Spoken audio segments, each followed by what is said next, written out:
Christine Lynn Mullins, gadis 14 tahun, diculik, diperkaos, kehilangan nyawa secara brutal 23 Agustus 1975 di shopping center Graceland, Columbus, Ohio. Penyebab kehilangan nyawa karena pukulan benda tumpul di kepala Christie yang parah. Henry X. Newell Jr., pelaku bengis yang terdeteksi 40 tahun kemudian. Jack Allen Carmen, korban salah tangkap karena sketsa wajah yang sesat.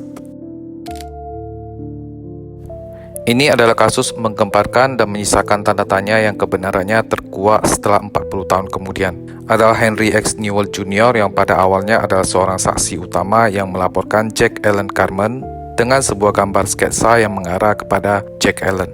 Jack Allen, 26 tahun, adalah seorang pemuda yang berkebutuhan khusus, memiliki IQ hanya 50 plus cacat mental.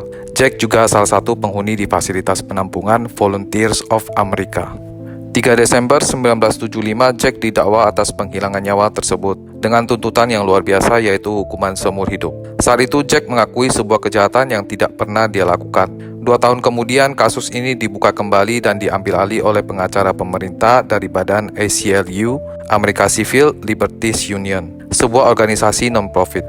Mereka melakukan wawancara ulang terhadap Jack, dan di sana Jack mengakui jika dia berbohong saat membuat kesaksian. Ini tentu membuat banyak pihak terkejut. Jack mengakui kebohongan tersebut karena aparat yang bersikap baik kepadanya. Atas dasar pengakuan ini dilakukan penilaian ulang akan keadaan Jack yang terbukti cacat mental dan berkebutuhan khusus. Kemudian gugatan pembatalan dan pengadilan ulang pun dilakukan. Tahun 1976 Jack dinyatakan bebas.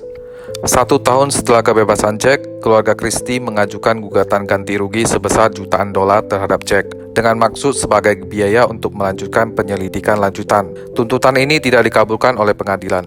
Henry X. Newell Jr. atau Newell, saksi utama, ternyata adalah pelaku tunggal yang selama ini menyembunyikan perbuatannya, walaupun tidak pernah berhasil terpecahkan oleh kepolisian. Newell meninggal dunia karena kanker paru di usia 63 tahun 2013. 2 tahun setelah kematiannya, seorang yang bernama Pam Brown melaporkan pengakuan Newell kepada kepolisian. Pam adalah keponakan Newell, berusia 16 tahun saat kejadian. Pam menceritakan kejadian saat Newell, pamannya berusia 25 tahun, mengakui jika dia adalah pelaku yang menghilangkan nyawa Christie Mullins yang berusia 14 tahun saat itu. Newell tidak pernah berani mengakui perbuatannya saat itu karena takut keselamatannya dan juga keluarganya. Newell mengaku sangat menyesali perbuatannya dan sudah memendamnya begitu lama. Pengakuan Newell ini disampaikan Pam kepada kepolisian di tahun 2015, yaitu setelah 40 tahun berlalu. Pam juga menyampaikan jika semua keluarga Newell mengetahui kebenaran kasus tersebut dan memilih diam. Pam menyesali semua kediaman mereka. Setelah pembebasan Jack, polisi belum bisa menemukan pelaku potensial lainnya selain saksi saat itu, yaitu Newell. Ada beberapa kecurigaan pihak polisi dan pihak keluarga Christie berhubungan dengan kasus tahun 1977 kejadian terbakarnya rumah Newell yang akhirnya diketahui jika pelakunya adalah Newell sendiri. Itu dilakukan untuk mendapatkan asuransi atas rumah tersebut. Ini adalah kedua kalinya dia mencoba menggunakan cara yang sama untuk mendapatkan klaim asuransi rumahnya sendiri. Catatan kriminal inilah yang membuat polisi dan keluarga Christie curiga Newell adalah seorang kriminal. Tetapi sayang minimnya bukti yang dimiliki polisi dan juga kesalahan-kesalahan yang telanjur dilakukan di awal penyelidikan membuat polisi tidak berdaya. Kepolisian Columbus yang mengerjakan kasus tersebut mengakui kesalahan mereka dan permintaan maaf kepada keluarga dan teman-teman Christie Lynn Mullins. Dari sejak awal, keluarga Christie sudah menaruh curiga mendapatkan pengakuan dari Newell, di mana disebut jika Jack yang berkebutuhan khusus sebagai satu-satunya pelaku dan sempat menyerang Newell saat sebelum melarikan diri. Bagi keluarga Christie itu sebuah pengakuan yang sangat meragukan.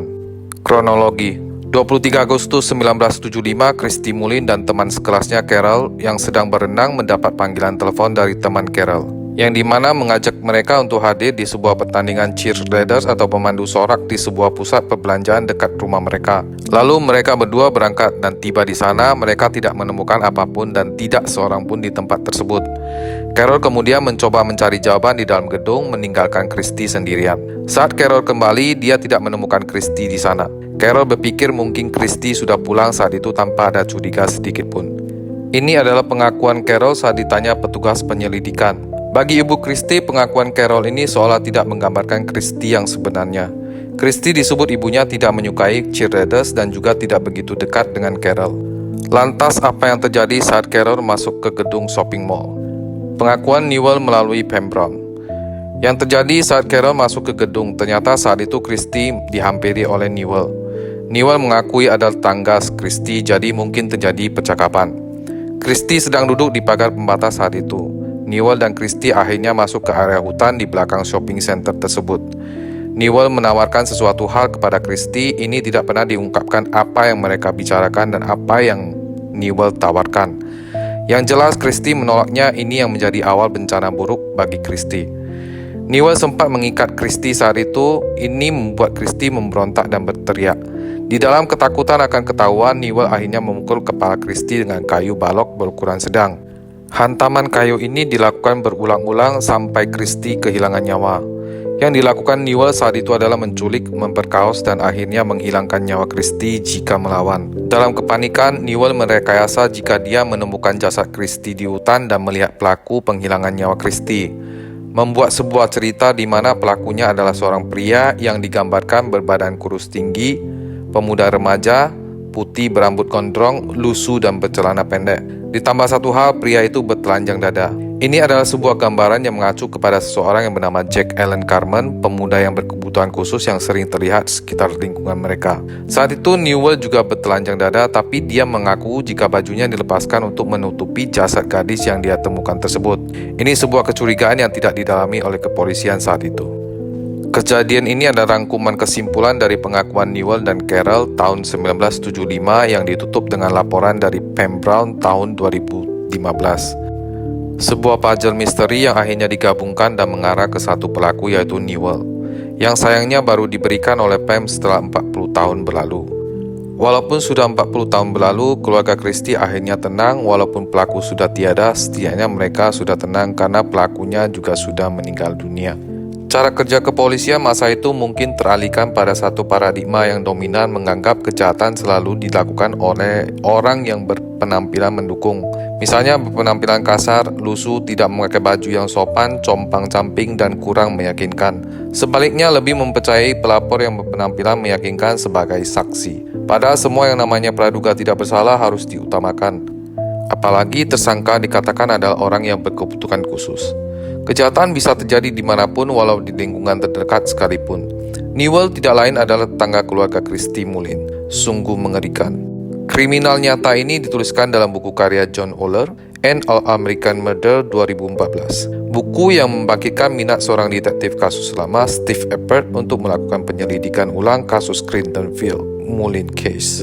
Kasus ini juga diulas dalam That Day of Summer, The Investigation on Discovery Christy Mullins. Rest in peace Christy Mullin. Stay safe dan selalu waspada teman.